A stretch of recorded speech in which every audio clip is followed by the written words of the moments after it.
ராகி வடை எப்படி ரொம்ப டேஸ்ட்டாக மொறுமொறுப்பாக செய்கிறது அப்படிங்கிறத பற்றி தான் பார்க்க போகிறோம். இது ஒரு டைம் செய்து சாப்பிட்டு பார்த்துட்டிங்கன்னா மறுபடியும் செஞ்சுட்டே இருப்பீங்க. அவ்வளோ ஒரு டேஸ்ட்டாக இருக்கும். இது ரொம்ப மொறுமொறுப்பாக இருக்கும். சாப்பிட்றதுக்கு அவ்வளோ டேஸ்ட்டாக இருக்கும். அந்த முருங்கைக்கீரை அதெல்லாம் சேர்த்து.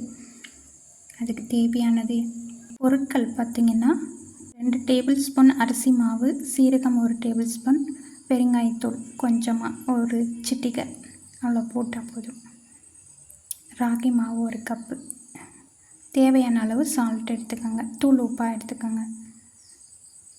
எல்லாத்தையும் போட்டு மிக்ஸ் பண்ணிக்கலாம். முருங்கைக்கீரை ஒரு 4-5 கொத்து நல்லா க்ளீன் பண்ணி எடுத்து அலசி எடுத்து கட் பண்ணி எடுத்துக்கலாம்.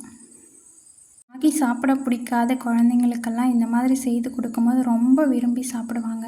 இந்த முருங்கைக்கீரை, வெங்காயம், ராகி மாவு எல்லாம் சேர்த்து. வெங்காயம் 2 வெங்காயம் எடுத்திருக்கேன், ரொம்ப பொடியாக கட் பண்ணது. கருவேப்பிலை, இது சோம்புக்கு பதில் நான் சோம்போட இலை சேர்த்துருக்கேன். ரொம்ப டேஸ்ட்டாக இருக்கும். அதே வாசம்தான் இருக்கும், டேஸ்ட்டாகவும் இருக்கும், மொறுமொறுப்பாகவும் இருக்கும்.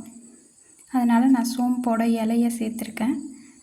சோம்பு யூஸ் பண்ணால் என்ன டேஸ்ட்டு என்ன மாதிரி இருக்குமோ அதே மாதிரி தான் இருக்கும் அந்த சோம்போட இலையும். வேர்க்கடலை 1 கப், எந்த கப்பில் ராகி மாவு எடுத்தோமோ அதே கப் அளவுக்கு வேர்க்கடலை, பச்சை வேர்க்கடலை. எங்கள் வீட்டில் எப்போ பச்சை வேர்க்கடலை இருந்தாலும் செய்கிறது இந்த ராகி வடை தான் செய்வோம். இஞ்சி 1 சின்ன துண்டு, பூண்டு ஒரு 4-5 பல், பச்சை மிளகாய் 2, காஞ்ச மிளகாய் 2. ரொம்ப டேஸ்ட்டாக இருக்கும். இதை நம்ம அரைச்சிக்க போகிறோம். இந்த வேர்க்கடலை, பச்சை மிளகாய், இஞ்சி, பூண்டு எல்லாத்தையும் சேர்த்து அரைச்சிக்க போகிறோம். கொஞ்சம் கொரப்பாக அரைச்சோன்னா இன்னும் கொஞ்சம் டேஸ்ட்டாக இருக்கும். ரொம்ப பேஸ்ட்டாக அரைக்கக்கூடாது, கொஞ்சம் கொரப்பாக அரைக்கணும். இதெல்லாம் சேர்த்து பிசைஞ்சிக்கலாம். தண்ணி சும்மா லைட்டாக தெளித்தா போதும். ஒரு சில டைமில் தெளிக்காமையும் இருக்கலாம். நான் உடனே செய்கிறேன் அப்படிங்கிறதால கொஞ்சமாக தண்ணி தெளிச்சுக்கிட்டேன். நீங்கள் ஒரு 5 நிமிஷம் கழித்து செய்கிறீங்கன்னா நீங்கள் தண்ணி தெளிக்க தேவையில்லை. அதோட ஈரப்பதத்துலேயே அந்த மாவு கலங்க ஆரம்பிச்சிடும். நான் உடனே செய்கிறதால கொஞ்சமாக தண்ணி தெளிச்சுக்கிட்டேன். எனக்கு 5 நிமிஷம் 10 நிமிஷம் டைம் இல்லை அப்படிங்கிறதால.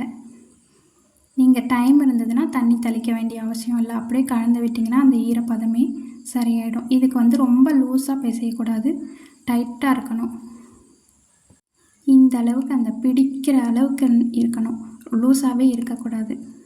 அப்போ தான் நல்லா மொறுமொறுப்பாக இருக்கும், சாப்பிடவும் டேஸ்ட்டாக இருக்கும். இந்த வேர்க்கடலை, பூண்டு, இஞ்சி, முருங்கைக்கீரை எல்லாம் சேர்த்து ரொம்ப டேஸ்ட்டாக இருக்கும். இந்த அளவுக்கு பிடிக்கிற மாதிரி இருந்தால் போதும், அதுக்கு மேலே இருக்கக்கூடாது. தேவையான அளவுக்கு சின்ன சின்ன உருண்டையாக தட்டி எடுத்துக்கலாம். இது எண்ணெயிலையும் விட்டு எடுக்கலாம் வடையாக, இல்லை நீங்கள் தவாவில் போட்டு ரொட்டி மாதிரியும் செஞ்சு சாப்பிட்லாம். ரொம்ப டேஸ்ட்டாக இருக்கும். ஒரு கடாய் வச்சுக்கலாம். நான் கடலை எண்ணெய் யூஸ் பண்ணிக்கிறேன். நீங்கள் சமையலுக்கு என்ன எண்ணெய் யூஸ் பண்ணுவீங்களோ அதை யூஸ் பண்ணிக்கலாம். நல்லா எண்ணெய் சூடாகட்டும். நான் முன்னாடியே பிடிச்சி வச்சுக்கிட்டேன் சின்ன சின்ன உருண்டையாக. அப்போ பிடிக்கும் போது கொஞ்சம் கஷ்டமாக இருக்கும்னுட்டு எண்ணெய் காயறதுக்குள்ளே உருண்டை பிடிச்சிக்கலாம் அப்படின்ட்டு. வீடியோ பிடிச்சிருந்தா லைக் பண்ணுங்கள், ஷேர் பண்ணுங்கள், கமெண்ட் பண்ணுங்கள். ஹைப் ஆப்ஷன் இருக்குது, அதையும் கொடுங்க. புதுசாக வீடியோ பார்க்குறவங்களா இருந்தால் சப்ஸ்கிரைப் பண்ணிக்கோங்க சேனலை. அப்புறம் பார்க்குறவங்க லைக் பண்ணிவிட்டு பாருங்கள். லைக் பண்ணாமல் சும்மா கமெண்ட் மட்டும் பண்ணிவிட்டு போகிறீங்க. ரொம்ப ஹெல்த்தியானது இந்த மாதிரி செய்யும்போது. கொஞ்சம் பசங்களுக்கெல்லாம் பார்த்திங்கன்னா ராகி பிடிக்கவே பிடிக்காது. ஆனால் இந்த மாதிரி மெத்தடில் செஞ்சு கொடுக்கும்போது விரும்பி சாப்பிடுவாங்க. நல்ல ஈவினிங் ஸ்நாக்ஸாக இது இருக்கும். இந்த மாதிரி டைட்டாக பிசையும் போது தான் கையில் ஒட்டாமல் அதுவே தட்டுறதுக்கு கொஞ்சம் நல்லா வரும். அப்போ தான் எண்ணெய் காஞ்சிருச்சு. இந்த மாதிரி எண்ணெய் காஞ்சதுக்கப்புறம் தான் நம்ம எதுனாலும் எண்ணெயில் போடணும். ஏன்னா அப்போ தான் அதில் கலையாமல் அப்படியே வரும். எண்ணெய் நல்லா காஞ்சிருச்சு. மேலே அதுக்குள்ளே போட்ட உடனே சடனாக மேலே வரணும், அதுதான் நல்லா காஞ்சிருச்சு. நான் தட்டியும் வச்சுக்கிட்டேன். இப்போது அதில் எண்ணெயில் சேர்த்துக்கலாம். இது எப்படி நான் தெரிஞ்சுக்கிட்டேன் அப்படின்னா, நாங்கள் வேலூர் போகும்போது பார்த்திங்கன்னா ஒடுக்கத்தூர் அந்த பக்கம் ஒரு கடையில் இதுதான் இருக்கும். அப்போ வாட்டி வாங்கும்போது எப்படி இருக்குமோ அப்படின்னு நினச்சி கொஞ்சமாக வாங்கினோம். ஆனால் பார்த்திங்கன்னா ரொம்ப டேஸ்ட்டாக இருந்தது. மறுபடியும் போய் வாங்கிட்டு வந்தோம். அப்போ பார்த்தது தான் இதுக்குள்ளே என்னென்ன பொருள் இருக்குது அப்படின்னு பார்த்துட்டு அடுத்த நாளே இதை செய்தது தான். அப்பத்துலேருந்து எப்பெல்லாம் பச்சை வேர்க்கடலை கிடைக்குதோ அப்போல்லாம் இதை செய்வோம். செய்துட்டு தான் அடுத்த வேலை பார்ப்போம். எண்ணெயில் போட்ட உடனே திருப்பி விடக்கூடாது, கொஞ்சம் நேரம் கழித்து தான் திருப்பி விடணும்.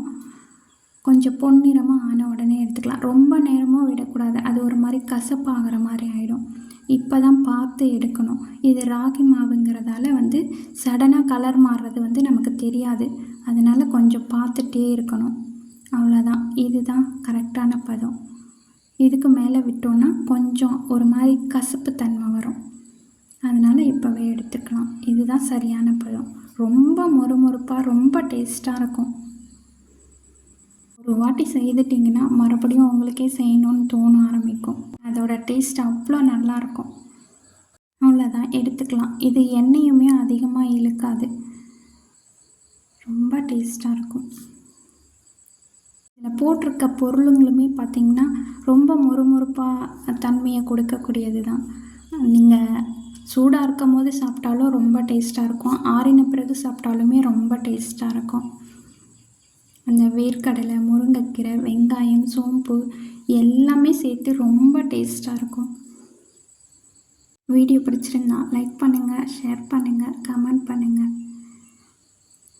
இந்த பச்சை மிளகாய் எதுக்கு அரைச்சி சேர்க்குறோன்னா, நம்ம அப்படியே செய்கிறதால அந்த முருங்கைக்கீரை எல்லாம் இருக்கிறதால சாப்பிடும் போது காரம்னு சொல்லுவாங்க, அதை பிரித்து எடுக்க முடியாது. அதனால் அதை அரைச்சிட்டோன்னா அது சாப்பிட்றதுக்கு இன்னும் கொஞ்சம் சிரமம் இல்லாமல் இருக்கும். காரம் அந்த நிறைய காரம் படாமல் இருக்கும். அதுக்காக தான். பாய், அடுத்த ஒரு வீடியோவில் சந்திக்கலாம்.